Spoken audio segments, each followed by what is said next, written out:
join today. Listen to the show and learn to play. Whether you are new or you're a pro, I'm sure we have something to show. Amber, green, red, and steel, then purple, blue, complete our wheel. Listen and you'll learn some new strats to help you win some championship mats. So what ink color are you gonna choose?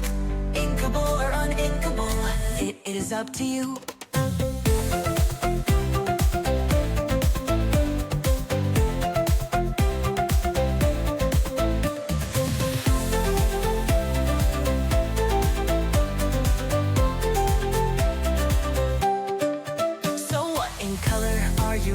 Choose inkable or uninkable. It is up to you. Hi guys, and welcome to the brand new Uninkable Dads Podcast, where we take a deep dive into the magical world of Lorcana. We're your hosts, FPS Madness and the legendary Tagline. That's right. Get ready for lots of card reveals, thrilling tournament reports, and the chaotic stories from family gaming sessions as we bring you all things Lorcana. So in our very first episode, we will also be covering Set Champs, which is just finished, and we had a special event on our locals, which was Kings versus Queens. We'll be running through the top 3 decks from that. And over the upcoming episodes, we'll be talking about the challenges of managing multiple decks, sharing our wisdom on teaching younger players the ropes, and exploring ways to build a vibrant Lorcana community. So buckle up, grab your favourite ink, and prepare to be enchanted. So we've had the first few cards from Set 7 revealed. We've got dual ink cards, so cards that are 2 colours, and we know how they work as well, and some absolutely stunning artwork on them. So we've got a selection of some of the ones that we think are most interesting to talk about. We'll kick off with Pascal, but actually before we do, FPS, do you want to talk us through how dual link cards work? Yeah, so they have now officially confirmed that dual ink cards will be locked into their colour combination. So argument's sake, Pascal here, which we have on screen, which is an amber amethyst card, that card is locked into that colour combination. You can't play it in any other amber deck. It has to be locked into those colours, which with some of the cards that have been revealed to us, you can clearly see why.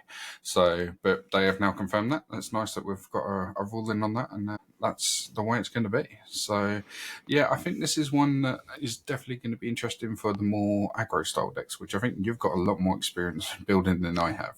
So, what do you reckon? Absolutely. So yeah, so I play with my granddaughter who loves her aggro decks. Yeah, it's interesting. So she started off on Amber Amethyst when we first started playing, partway through set 1, and then she sort of progressed through Green Purple, and she's currently plays Amethyst Steel. But yeah, she saw this card and was like, might be going back to Amber Amethyst. So yeah, if you like your aggro decks, I think this looks really good. Yeah, it's that little bit more robust than a lot of the aggro cards. That 3/3 stat line just gives it a little bit more survivability, and obviously being evasive, questing for 3 lore. It looks a really interesting card for those aggro decks. Yeah, definitely. One thing, obviously, anyone that is listening to us on audio-only version, this is Pascal, which is a 4-cost uninkable 3/3 evasive, the quest for free. We will get into the habit of doing that. We have this card in front of us, so it's quite easy for us to talk about it and not include it and tell you what it is. But we will get into the habit of that. So let's move on to the next one. So with this one, I think this is mainly...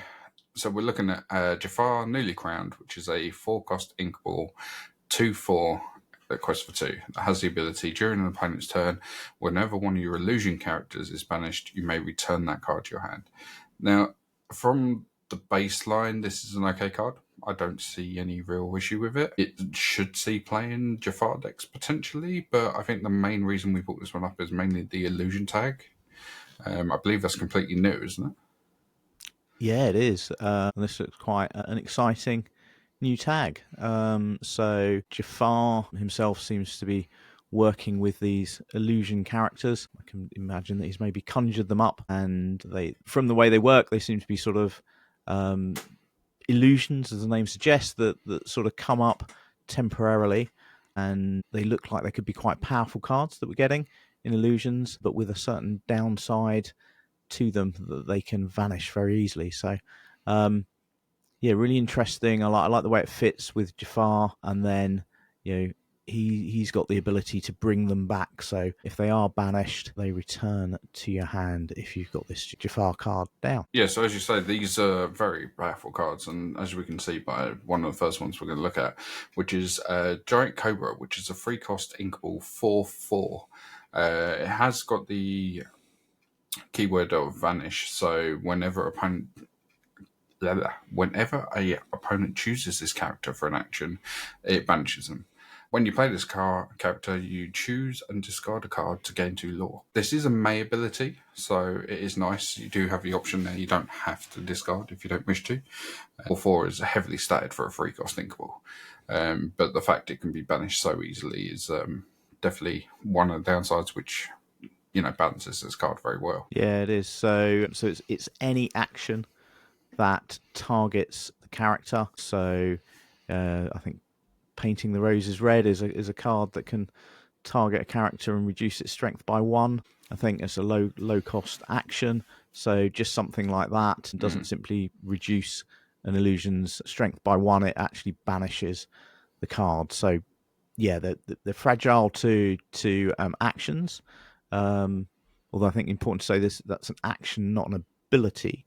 So an ability off of another character wouldn't necessarily banish the card. But yeah, you get a very overstated card. For that. Be interesting to see when they do come out in the rule on this, because it does say when an opposing character is chosen for an action, not by an action. For an action. So there might be something there where certain cards can trigger it, but they haven't confirmed this yet. So it's a bit like when the dual wink wasn't confirmed. We're sort of running on speculation at the minute, but we don't think any character abilities choosing this will affect it. But until they've confirmed this, we're not 100%. The one that obviously was the very first card that came out was obviously Igo. This is 4-cost inkable 4/6 with evasive and vanish. And when this came out, I said the joke about, well, I'm going to play the card Good Job, which gives your character that you have chosen +1 lore this turn. So it's like, here you go, have 1+ lore. You're not going to get to choose it, but here you go, have it. Obviously, these would then return to hand. So these are very powerful if you've got Jafar in play. You could quite easily run this into something and then it just go back to your hand and is in your hand to ink if you wish so, or play it again. So I think they are very powerful, but until we have a clarification on exactly what that is, we don't know quite how powerful just yet. Yeah, no, 4/6 evasive takes out Genie. So yeah, another stage in the Genie Wars.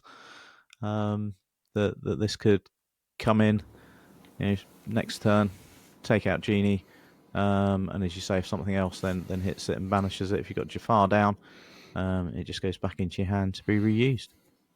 Yeah, definitely.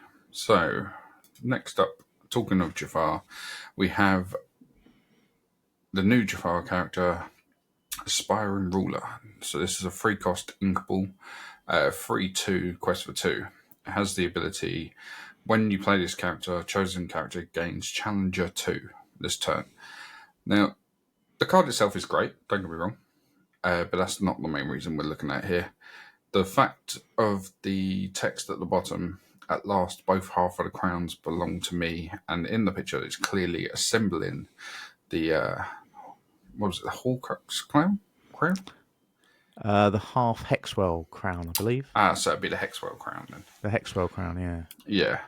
So he seems to be assembling it here in this picture, which obviously tells us that potentially going into Reign of Jafar in the next set, he's going to be already in charge, which could lead to some interesting lore coming up towards the end of the set.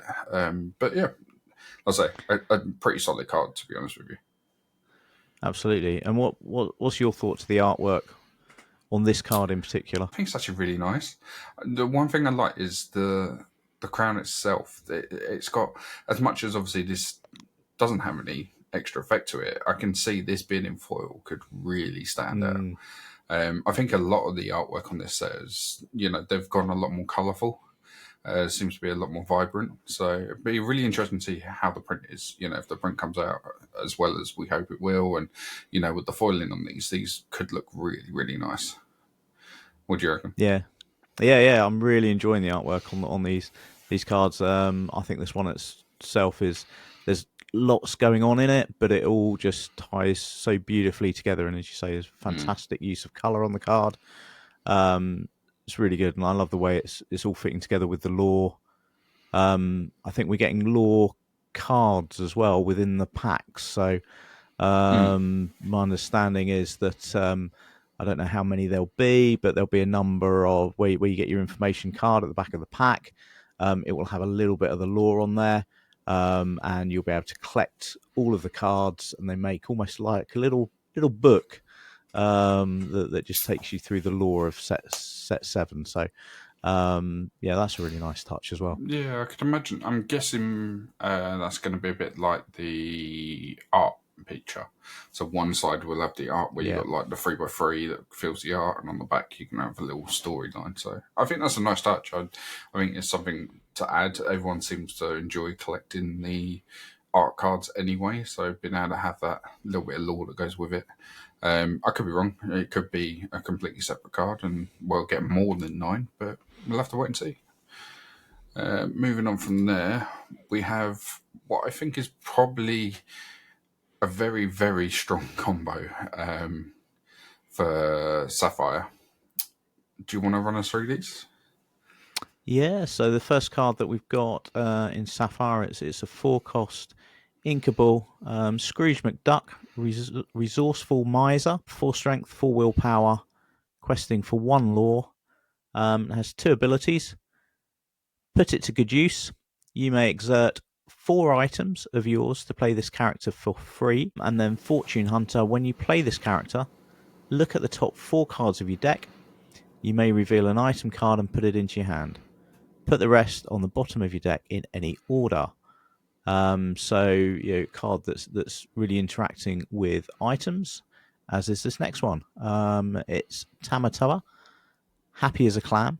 It's a 6-cost inkable, 4/5 stats, questing for 2 lore, and again it's got 2 abilities. The first one, Coolest Collection.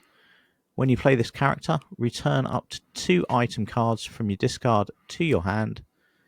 And I'm Beautiful Baby. Whenever this character quests, you may play an item for free. So yeah, these look like a very exciting pair that are going to work together. What are your thoughts? Yeah, I mean, you pretty much summed it up perfectly there. Then they work together so well, and I can see them. I don't think really, obviously you do need the items to run with this, but there's not going to be many decks that you don't really use this in, because blue normally, Popsicles is almost an auto include in any blue deck, unless you're running very low to the curves, so therefore you need your 1 drop to get ball presence. But 100% in any item deck. I mean, basically Scrooge is basically Grandma Tyler, which sees play now, but has an extra ability. And stronger. I think Tyler's a 3/3. So this is a 4/4 that, will potentially find your items for you. And also, if you have 4 Popsicles on board, or argument's sake, say you're running this in a Sapphire Steel deck, 2 Popsicles and 2 Vitalispheres, or is it Vitalisphere? Yeah, I believe it is. You can just exert them sideways. They don't do anything. But you are going to be able to play this for nothing. So even if you have 2 Popsicles on board, and paying this for 2 is going to be extremely strong. So I don't really see a world where neither of these don't see play in an item deck. I think these are going to be an auto including pretty much any item deck, whether it's Sapphire Steel or Sapphire Ruby. Absolutely. Yeah, I think they're definitely going to mix it up. I think it could potentially speed up those style of decks. Red Blue is known for being a slower deck. It's very much, I'll do my thing until I get to about 7 ink, and then I'll start, paying attention to what you're doing. And this could massively change that. This could make it a lot more interactive. it's going to take a little while for people to get used to the idea of what you need to do in a turn. So it might take a little while. Maybe like, I'm going to play these 2 items and do this and do that. And before you know it takes 4 minutes to complete a turn. But we'll see. Hopefully it won't be too bad. So, but yeah, I think they're both very strong statted. Both inkable, which is amazing. And they have some strong abilities. I think these are 2 cards that, if you pull in your first few packs when you open them, you're definitely not going to be disappointed. Absolutely. And I mean, that Tamatoa, that second ability there is any item for free. So, Lucky Dime, a 7-cost item, you could be putting down for free. As you say, that could create a huge game swing. Especially since you then have the ink straight away to tap Dime as well. So, and another great looking card. I mean, I really like this. I'm a Moana fan anyway, so I'm definitely here for any of the crabs. But beautiful card again. I like the way they've done the sort of the breakout with with his claw and the bubbles, just going over the edge of the border. Really gives it some sort of energy to the card. So it's going to be interesting to see as well played. as we know these are legendaries. Whether these bubbles are going to be in the same texture as Tomoe himself. With the new legendaries, we do have it where this bit would slightly pop off the card. Whether it's going to be the same for the bubbles here and this here, and the edge of the books and stuff on Scrooge. So that could be really interesting. It'd be nice to see. And like I say, I think the artwork on so far this set has been stunning on everything. So we'll move on to the next one, which is a bit of a controversial one. I think a lot of people are assuming this is too good. A lot of people are thinking it's quite well balanced. What's your thoughts on it? I don't think you've ever played Green Blue, I don't think, from my memory. I've never played Green Blue, no. So this is a 3-cost uninkable action card. It's called Ink Geezer. So it's a dual ink card in green and blue, and the text reads, each player exerts all the cards in their inkwell. Then each player with more than 3 cards in their inkwell returns cards at random from their inkwell to their hand until they have 3 cards in their inkwell.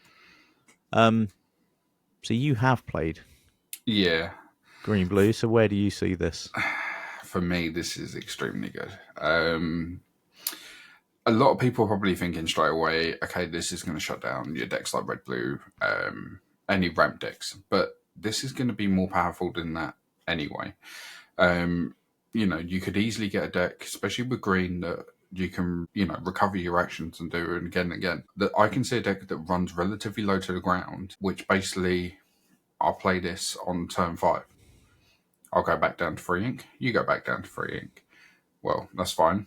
I've then got my Fishbone Quill. I've got, other ramp tools to gain back up a little bit and play some cards out while you're then having to regain your ink again. I play it again 3 or 4 turns later.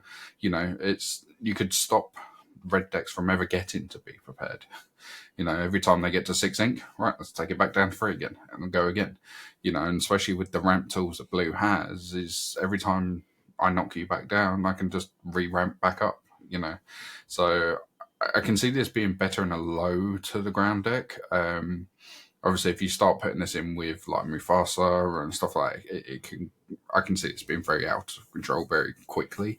But you're talking like 2, maybe even 3 card combos there, which realistically isn't going to be pulled off very often. But I can see it definitely on something that maxes out on a 5 potential. This could definitely be quite powerful, just to keep stalling your opponent.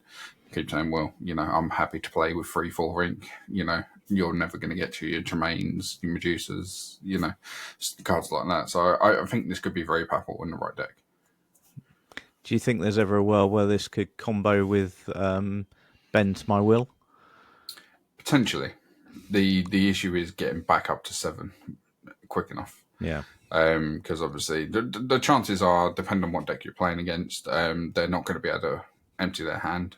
So if you, argument's sake, say you played it against someone who is playing Ruby, they're on 6, you drop them back down to 3, you drop back down to 3. Say you got 2 quills on board, you could possibly get back to 5. There is a card that I can think of, which I'm not going to say because I'm holding on to that one for now. It's actually a card that came out a couple of sets ago that I think works really well in this deck, but I want to build this deck, so I'm not going to say just yet. We'll come back for that one. I'll talk about that deck in a few episodes' time. But that will make the difference. I reckon you could do it possibly next turn, which could be very, very impactful. But I don't see it without being like a 3 or 4 card combo. I don't think you're going to do it on the turn that you play this. You've just involved too many cards to be able to get back up to that 70. So, moving on from there, we go from one of the most talked about cards to one of the least at the minute, seems to be, which is Bolt Superdog. So, he is a 5-cost inkable, 5/3, quest for 2. He has shift 3, and he has 2 abilities. Mark of Power, whenever you ready this character, gain 1 lore for each undamaged character you have in play. And exert Bolt Snare, which you can exert Bolt to banish chosen illusion character. What are your thoughts on this straight up? I think this has got some real potential. I mean, it's his Mark of Power ability that this card is all about. So whenever you ready this character, gain 1 lore for each other undamaged character you have in play. So potentially, if you can build, a wide board, if you've got 3 or 4 other characters in play, and then you can ready him. He is an Amber Steel card. Amber certainly has cards such as the Simba Pride Protector, the Judy Hopps card, and Sven, who can all ready characters. I think you found a couple of other ones I can't quite remember this morning. So there's a number of cards in Amber that can re-ready a character. So you potentially, if you can get a wideish board, you can quest for some lore. You can ready this character and then pick up a whole bunch more lore on that same turn. So yeah, I think this is this looks like it's got some real potential. Yeah, 100%. I mean, a couple of the other ones I can think of is you got Pyros, which is whenever he banishes a character, he gets to ready something else. You could use Pyros to take out, as long as he survives, health-wise, you could use him to take out 2 or 3 things because he can ready himself, take a couple of things out, then with his last banish, ready Bolt. You've also got Try Everything, which is an action and a song. You remove 3 damage from chosen character. Well, you're healing the character, which is going to help with the undamaged ability here. And they can't quest or challenge for the rest of this turn, but it doesn't matter. You would have already done everything before you use this ability. And as soon as you ready him, you're not going to want to do anything else with him anyway. Like I say, I think this has definitely got a strong. The one card that's really sticking out to me with this is also Protector Beast, which is I think it's 6 cost, but 8 health, and all damage that is inflicted to any card goes on to Beast. So when they play a Tinkerbell, for instance, to try and get a little bit of wide board damage, it would all stack on the Beast. So therefore, when you ready this, all the characters are going to trigger his lore ability. So there's definitely a few combos here that I think this could be very, very powerful. And we know that Amber's very good at healing. You've got Rapunzel, you've got multiple Rapunzels. I think the other one heals multiple characters, which might in this deck be more beneficial. To take 2 health off of 3 things instead of potentially 3 health off 1. So yeah, I think this definitely has a very, very interesting thing, and I can see in the right deck this could be very, very powerful. And it's also, because of its shift ability, there's a potential you wouldn't see it coming. If they've got a Bolt on board, it's almost a banish on sight. Because if they have, say, 4 characters down that are all undamaged, they could shift this, quest with it for 2, play something like Try Everything to re-ready it and gain another 3 or 4 lore instantly. So it's a 6 to 7 lore swing in without, you being able to do anything to stop it. So I think once people get used to it, I think it'd be fine. But to begin with, I think a lot of people are going to be caught out by this card, 100%. So moving on from there, I think we've only got one more that we were going to talk about. Let me just check. Oh no, two. Which is... And these are... Two good uns. Two good Yeah. uns. We'll save the best till last, folks. So stick with this. So we will quickly fly over these. This is very much. I see Emerald Sapphire being a meta deck next set. I've already called this out in our group chats. There's so many powerful tools ready for this deck, and then it was a good deck anyway, and I think there's a lot of things that are just going to finish it off. So here we have Baymax Giant Robot, which is a 6-cost uninkable 5/5 quest for 2, and it has the only one so far that we know of, Universal Shift, which means you can pay 4 to shift this onto any character of your choice. Green already had Morph that allowed you to shift onto, so the fact of this can now shift onto any card on the board is, there's no stopping this. Once it's in hand and they've gone 4 ink, they can play it on anything. So this is going to be very, very powerful. When you play this character, if you use the shift ability, which 99.9% of the time you're going to be, you remove all damage from him. That might not be very impactful in itself necessarily, but you could also have something like a bodyguard that you no longer need, that say Pluto. Well, no, you can't say Pluto because it's in the wrong colour set. But if you've got something that's got damage on, you could shift onto it and heal it as well. So yeah, well, he's a hero, right? You've got some quite strong hero characters in that's blue. a very good point. You got the I think there's the Ana. It's got like a 4-body. So yeah, you've definitely got cards there that you could play early, because they can take a hit, use them as a shift target, shift Baymax in, clears the damage off anyway. Thinking about it, there's one card in that deck that I always find very good, which is Clarabelle. Fills your hand, but if you then want to sing Bends My Will, then Clarabelle becomes useless. Well, you shift this on top, and Clarabelle's a 5/6, I think, or a 6/5, so you can swing into something, potentially take something out, and then play this and heal it, because once they've got no cards in hand, she's not doing anything apart from questing anyway. So and then the last one we saved for last, which I know a lot of people are very excited for. So do you want to run us through this one? Yeah, so we finally got Mushu into the game. So Mushu, the Majestic Dragon, he's a 5-cost inkable 4/4 stat line, questing for 1. 2 abilities, intimidating and awe-inspiring. Whenever one of your characters challenges, they gain resist +2 during that challenge. And then Guardian of Lost Souls, during your turn, whenever one of your characters banishes another character in a challenge, gain 2 lore. So this is in Ruby Steel, which is the deck that wants to challenge things. Mm-hmm. But it's a deck that hasn't seen too much success. Do you think this is the card that could give it what it needs?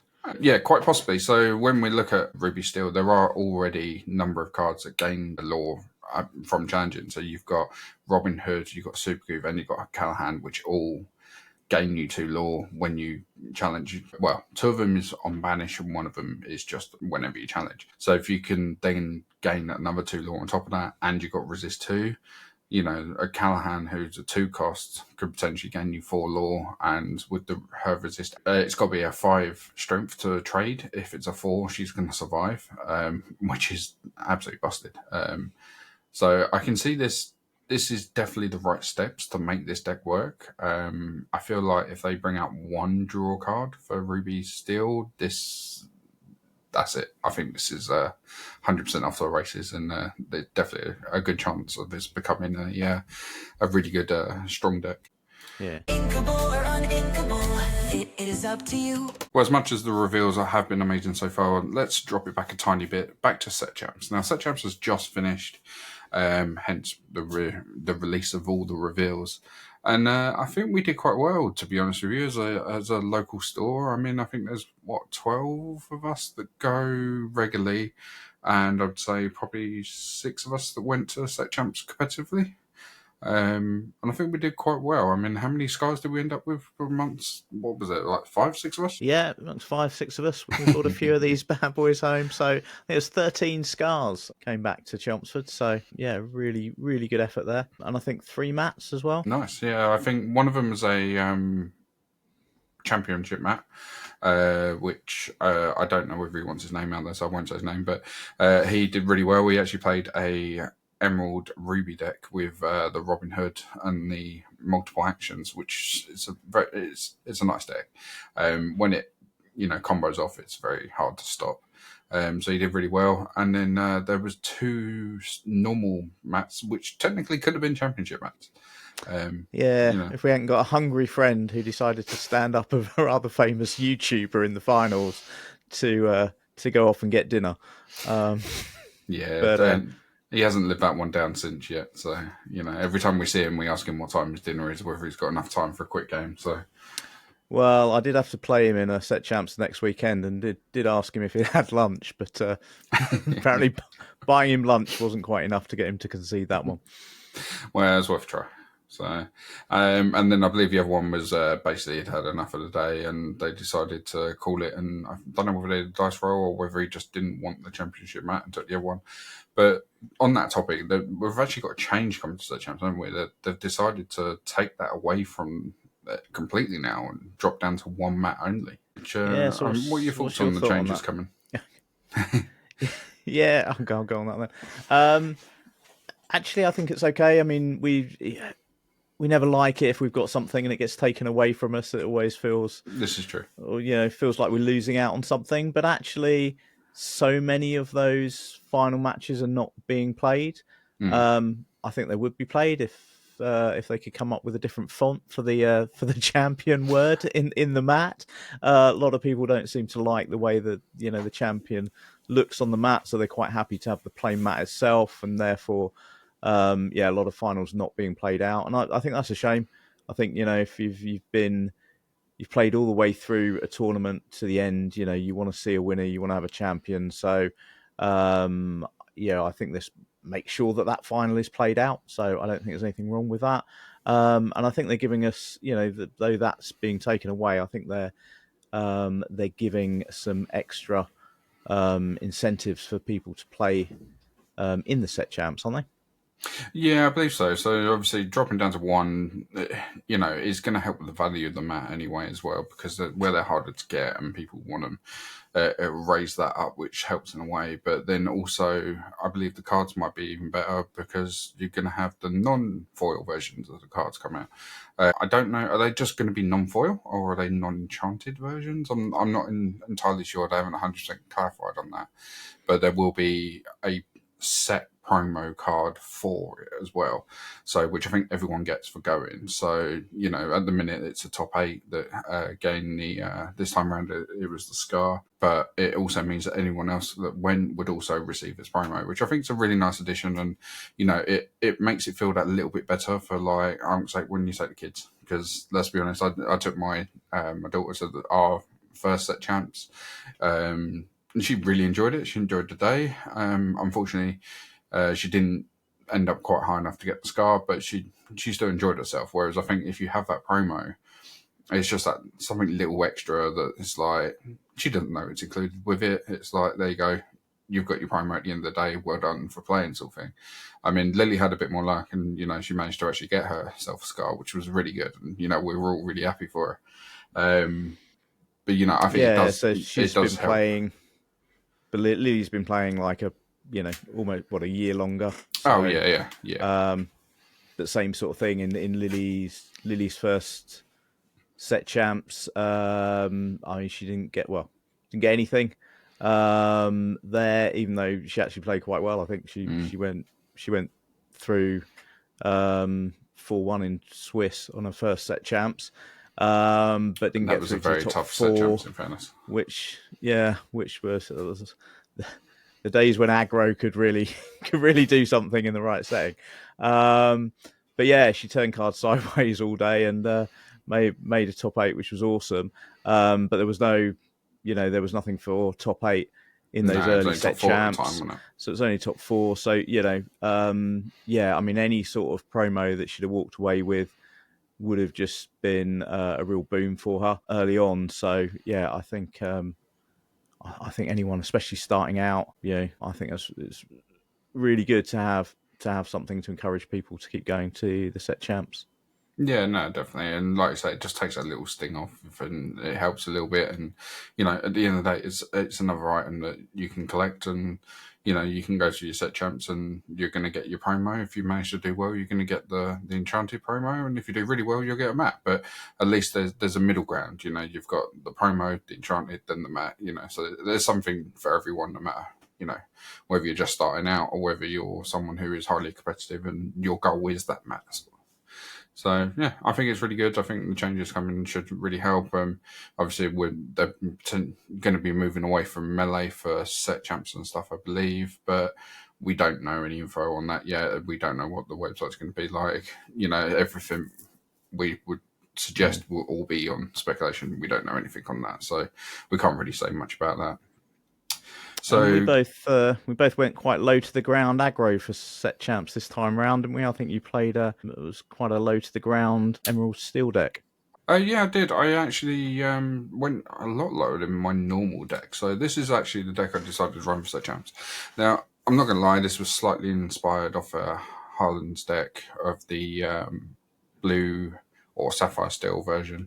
But I wasn't a massive fan of the way that played, so I decided to mix it up and put it in with green instead, which I haven't seen anyone else do. I know a lot of people have tried it with amber, but not with emerald.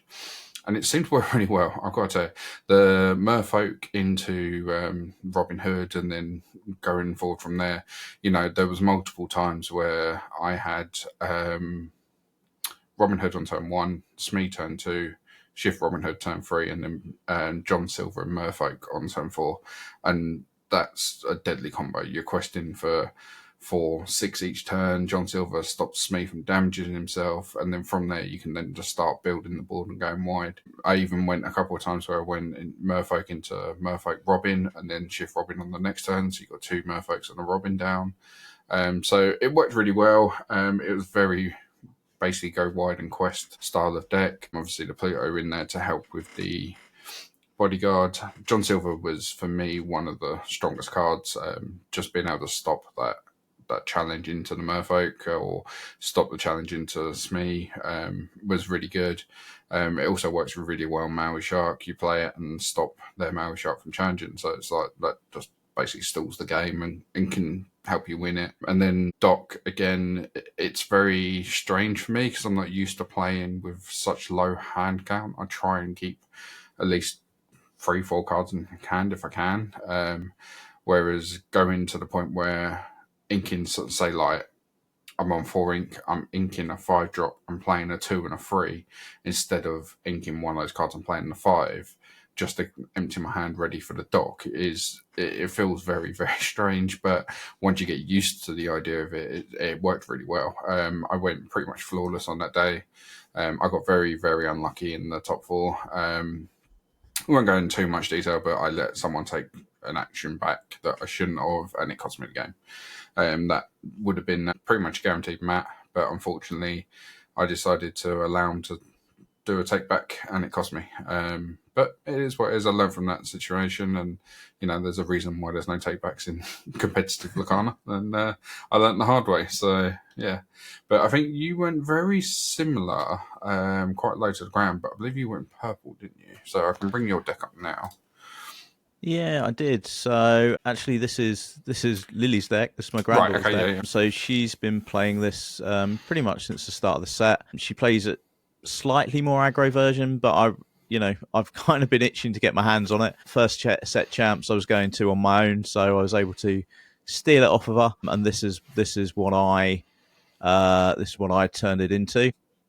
Again, the idea of this was that it was aggressive enough to win almost anything on the play, and just had enough tools, I thought, with the Calhoun, with the Pluto, the strength, crab, fire the cannons, just enough there to be able to win some games on the draw, which is what it did. So on the day, I won every game, I think, on the play. And I won just enough games on the draw, 2 or 3 games on the draw, just enough to take me through into top 8. Got slightly crushed in top 8 to a diggy hole deck by a very good diggy hole player. But yeah, just couldn't quite deal with the aggro that deck was managing to throw out. But yeah, I enjoyed playing this. I found it effective. I owed Lily, I had to buy Lily a chocolate bar as well for persuading me to play Gantu. Originally, I had Elsa in there. I think that's the Ruby Amethyst player in me wanting to control things. And she did say to me the night before, Grandad, you're playing an aggro deck, don't you? You need to play Gantu. I stuck Gantu in, and actually I found that the combo of Gantu really powerful. So if I could get Gantu down on 5 and then follow it up on 6 by putting Pluto down, quest with the Gantu for 4, and then Pluto's in bodyguard, so they've got to get through the Pluto to even get at the Gantu. I did actually get the Gantu to quest twice in a couple of games, and I think that Gantu won sort of 3 games on the day for me. So yeah, definitely a good card. Fair, yeah. This is an inexpensive deck, relatively. It's no deck plays itself, but it's not the most complicated of decks. Yeah.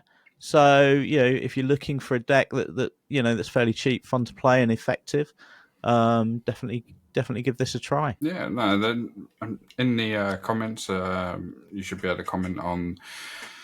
In Spotify or on YouTube, give us a shout and let us know what you decided to run in Set Champs and how you did. If you come up with any crazy combos that you want us to share, then please send them in, and we can discuss them on the next one. I will leave a link. We do have an Outlook account, so you'll be able to email anything across to us. I'll leave a link for that in YouTube and in the descriptions below. But yeah, this is what seems to be going the way at the minute with Lorcana. A lot of the decks seem to be coming away from the longer control games and going slightly quicker. And I do enjoy it. My only concern with this is, what's the one deck that counters this? Eventually, what are we all going to end up having to play to counter this? And I can see 4x a grab a sword and stuff having to end up in all decks just to try and recounter the aggro again. But I think at the minute we're in a very strong position in the meta. There are multiple decks that are quite easily viable. It's not a 2-deck meta. There's at least 3 or 4 that I can think of that could quite easily win as a champs. But yeah, I mean, what more can you say? It's like you say, it's one of those decks that you put the cards down, you turn them sideways, and make them deal with you, basically. Yeah, absolutely. And this was, Lily played a similar deck, made it very clear to me in no uncertain terms that I wasn't getting to play this twice because she was playing the next set champs with me. So yeah, she took this deck, made a couple of tweaks to it to put a couple of more aggressive cards in, or it down slightly more. She picked up a Scar with it as well. So it's definitely a fun deck to play if you're looking for something to get your teeth into on this lower curve. But yeah, as you say, it's going to be interesting. We've seen the first few cards from set 7. We looked at some interesting cards in there. Is it gonna change the way that we're going? Because we seem to be going quicker and quicker.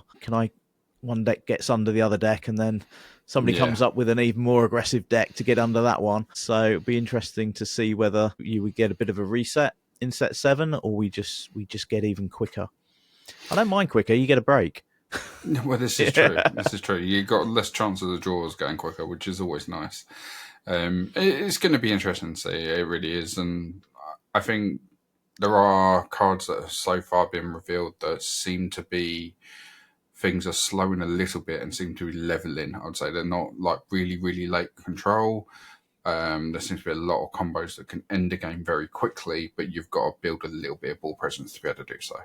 So we'll have to see, but I can definitely see some more control actions potentially taking the ball to slow these sort of decks down and see how we go. But with the new set coming up, obviously we have some crazy combos to start playing around with. And talking of crazy combos, we had our wonderful Kings and Queens event at our locals, which was there was some pretty broken combos, I think. I mean, we'll go backwards. I think backwards. I'm missing a deck, but we'll go backwards with this one. And this is go backwards. So this was third place, I believe. Yes. I believe Chris finished third. So it was a Kings and Queens event, and the idea of it was that it was Queens and Princesses, or Kings and Princes only. The only exception was 8 cards, which could be anything else, non-character wise. So locations, actions, items, whatever you wish. Everything else had to be a queen or a princess or a king or a prince. And as you can see, any colour was available. You could mix all the way through. So I'm pretty sure that the queen itself, the yellow queen, was pretty much in every deck. I don't think anyone was not playing this card that was running in queens. But Chris did have a few in here that I wasn't expecting. I wasn't expecting to see Ariel, I've got to admit. Yeah, absolutely. But it was such a clever inclusion, really. So in such a limited format, there was never going to be much item removal. There was never going to be a great deal of items played either, because you can only have 8 non-character cards in your entire deck. So he played Lantern. So, having 1 item down usually meant he had the most items down, and then therefore Ariel could quest for 5. So it was a really cleverly thought out deck. The Mulan as well. He's got the Mulan shift line in here with the elite archer that shifts in and then can hit for 5. And if it shifts in and challenges a character, it deals 5 damage, but also deals 5 damage to 2 other characters on the board. Again, in such a limited format with so little removal for that, the 1-drop Milan coming in, that was really tough to play around. So it was really... Yeah, I only played a quick practice game against him in between rounds, so I didn't actually play him during the event. But it was good. I enjoyed the day, and he had the Jasmine shift in here as well, which was also very impactful. I shouldn't say one was putting the cards down, turn them sideways to try and get in front of everyone else. So that made quite a big difference for him. So I'll leave my deck for a second. I'll come back to it. So this was Adam's deck. Me and Adam came joint top. We both finished with the same record. Unfortunately, it was only 3 rounds. If it was 4, then we would have played each other in the last round. We did actually play it as a friendly afterwards, and I may have won 2-0, but we'll leave it at that. He won the day. So this was his deck, and this deck was such a combo heavy nightmare to deal with. Did you play against Adam? I didn't play against Adam, but interestingly, this was when I was building a deck for Lily. Some of the combos in here were ones that I was looking at. I hadn't put quite this list together. Adam's a very good deck builder, but it's centered around the Queen. Quite a number of the Queen characters in here, and then I believe one of the Queen characters, you'll know what it does better than I do, but one of the Queen characters combos off the amount of queens that you have down on the board. Yeah, I can't remember it exactly, but I think it's one of these two is basically getting lore per the Queen on board. It might be this one actually. But he also had the combo of one of these was look at the top 3 cards of your deck, and if it's a Queen, put it in your hand. And as you can see, the chances of actually hitting a Queen, that happened quite a lot.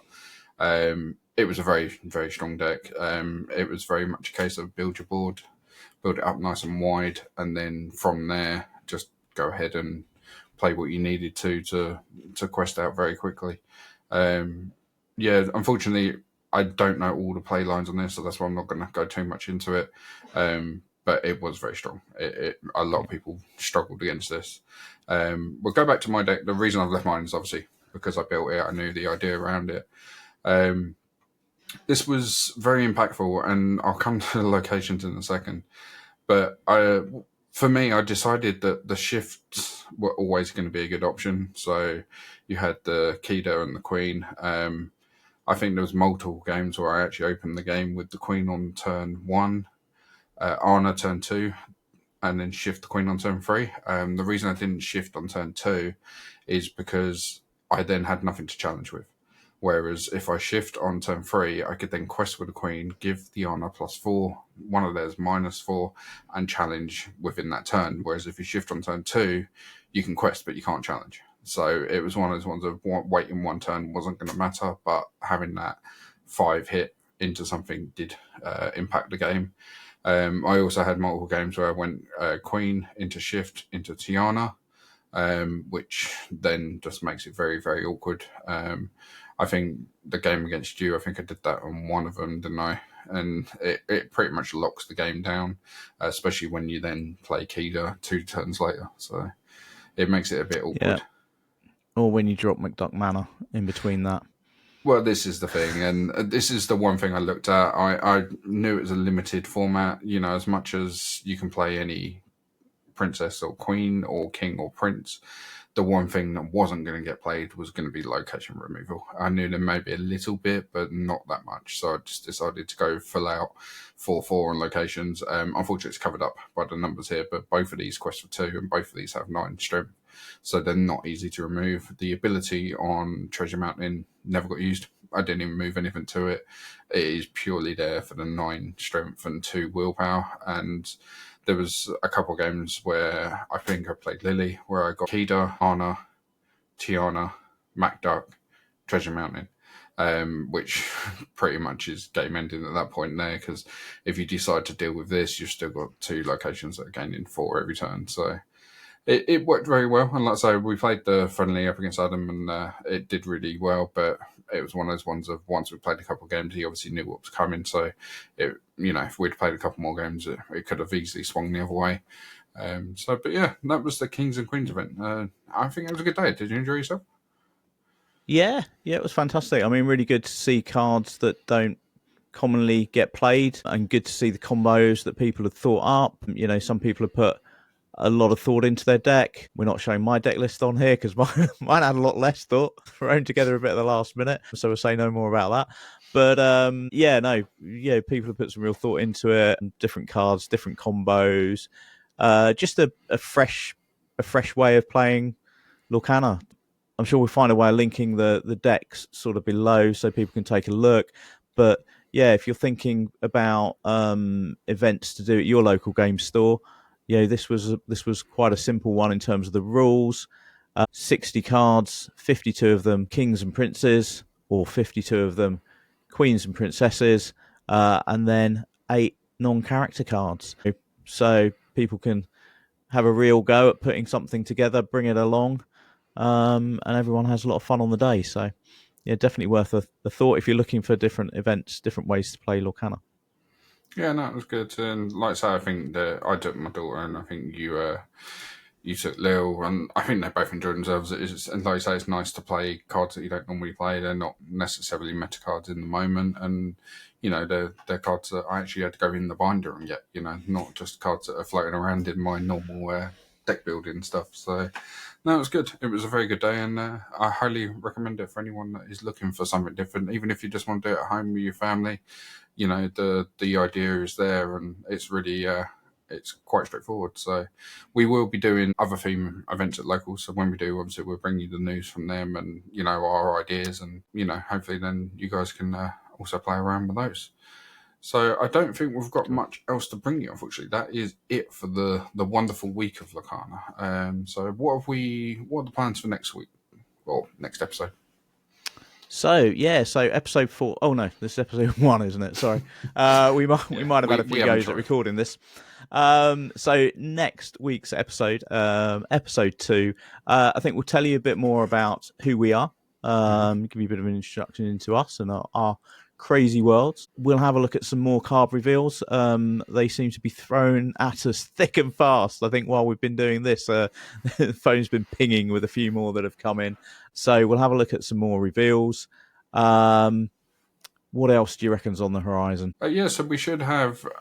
we're going to go into a little bit more depth of how we manage multiple decks. Obviously, I've got my own deck, and then my daughter's deck, and then you've run 2, maybe even 3 sometimes. So we'll go into a little bit more on how we manage this and what we use. There's certain websites and stuff we use to make this a lot easier and possible.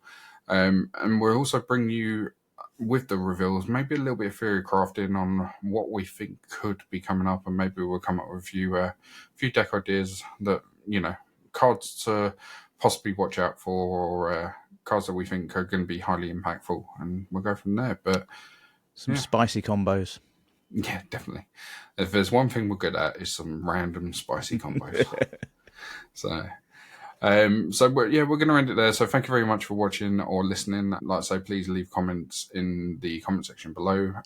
We will also leave a link to our email in there, so please feel free to write to us, drop us your crazy deck lines, or anything that you want to tell us, and we'll go from there. Okay, so one thing we will leave you with is the game of Tagline. So I'm going to read out the tagline at the bottom of the card, and if you could comment in with what card you believe this is. I will give you a hint, because obviously there's a lot of cards out there. This is from set 6. So be proud of that badge, you earned it. So if you could drop us a comment and let us know what card you believe it is, and we will reveal it on the next episode. So, Glenn, it's been a pleasure. Thank you very much, and we'll see you on the next one. See you.